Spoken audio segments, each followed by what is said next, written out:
I mean, the time leading up to a fight, you know, you're focused on training. So, you know, you're in the gym, busting your butt day in, day out, 6-7 days a week.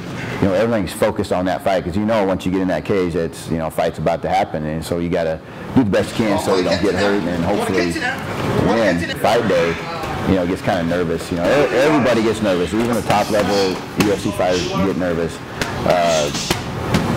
And so you're dealing with butterflies and whatnot, but you're going over scenarios in your head. I always tell my guys, you know, go put yourself in the worst position and let's work out of it in your minds. I want you to be confident when you get in there that if you get in a bad position, you can get out. And so we're thinking about those scenarios, you know, going over basic game plan. There's no real game plan. We can have a basic game plan.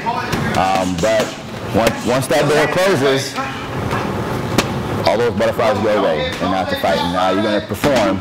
You've been training for 8, 12 weeks, whatever it is, you know, consistently hard for that. Possibly, you know, 1 round, 2 rounds, 3 rounds, 4 rounds, whatever it is. But then the fight's on, and so you're doing what you've been trained, and hopefully that you can do, you know, you can pull off what you've been training to do. It's not, it doesn't always work that way, but hopefully. Amateur MMA is 3 minutes, maximum 3 rounds, 3 3-minute rounds. So it's a total of 9 minutes maximum. 3 minutes is a long time, especially if you're out of shape.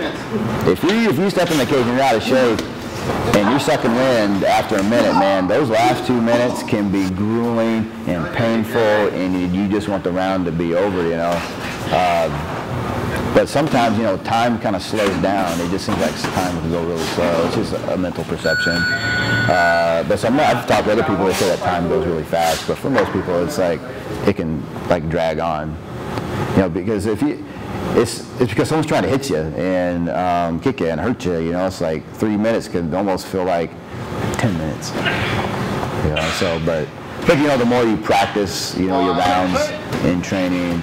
The more actual competitions you do, you know, the less stressful it's going to be for you, and time isn't going to be that big of a factor, you know, as long as you're in shape to do it. You know, the guys that put in lots of time doing round after round after round and technique work and conditioning and sparring and rolling, you know, it's not a huge deal for them to get in the cage by that point. And that's what I want. Training's got to be hard, harder than the fight itself.